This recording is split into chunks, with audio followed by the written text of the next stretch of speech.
Hello, and welcome to Voice of China, a monthly series exposing human rights, religious freedom, and rule of law abuses occurring in China. These are the stories of the persecuted. A Christian family from the persecuted Early Rain Covenant Church in Chengdu, Sichuan, fled to Taiwan in early July and began divulging their experience of government persecution. Liao Qiang, the family's patriarch, and his 23-year-old daughter, Ren Reiting, described how they had been under constant government surveillance, with Ren unable to leave home without alerting the officials. Authorities told her that if she failed to do so, her safety could not be guaranteed. Liao said that this prompted the family to leave, since it was clear his children were in danger. The family hoped to gain entrance to a third country as refugees, but they only received 15-day visas in Taiwan. Early Rain Covenant Church has endured much persecution over the past year.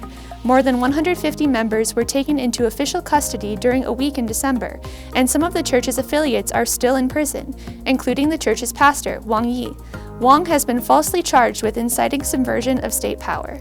Lawyers of imprisoned North Carolina pastor John Cao received a notice from a court in China's southern Yunnan province stating that Cao's appeal would be handled via a trial session on paper only, instead of an actual hearing.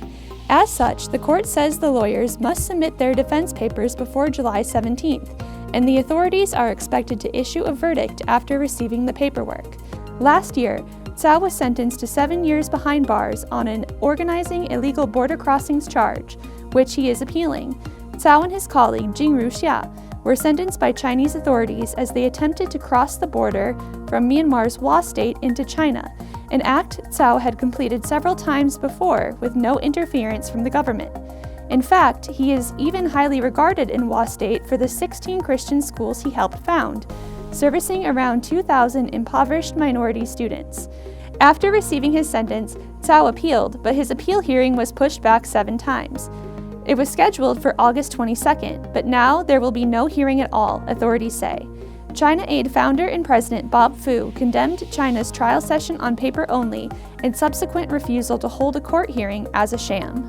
Thai authorities issued an exit ban to a Chinese couple who have been granted entry to Canada and received refugee status from the United Nations High Commissioner for Human Rights after they entered one of Thailand's immigration detention centers. Yang Chong and Wu Yuhua, who is also known as her alias Ai Wu, fled China years ago after both underwent persecution, Yang for his political opinions and pro-democracy work, and Wu for her defense of human rights activists. Last August, ChinaAid issued a plea to the UNHCR to honor its protection of Yang and Wu, and called on Thai authorities not to deport them as they sought resettlement in another country. The couple was later freed and allowed to resume their search for a nation that would welcome them. However, Wu issued a letter saying Thailand banned them from leaving the country, even though Canada agreed to accept them. Fiona Huang, an American citizen and Christian, has been banned from leaving China due to her marriage to the son of Zhou Yongkong, a prominent former Chinese official who is now serving a life sentence in China's jails. Last month, Huang said on Twitter that she had been without freedom since December 1, 2013. On June 4th, after she had made travel plans to return to the United States, she received a notice of a civil lawsuit, allegedly over a rent disagreement. A request to block her exit from China was then approved by government officials. Huang told her lawyer, Chen Jiangang, that the Chinese government is trying to illegally persecute me by prohibiting me from returning to the United States to see my family.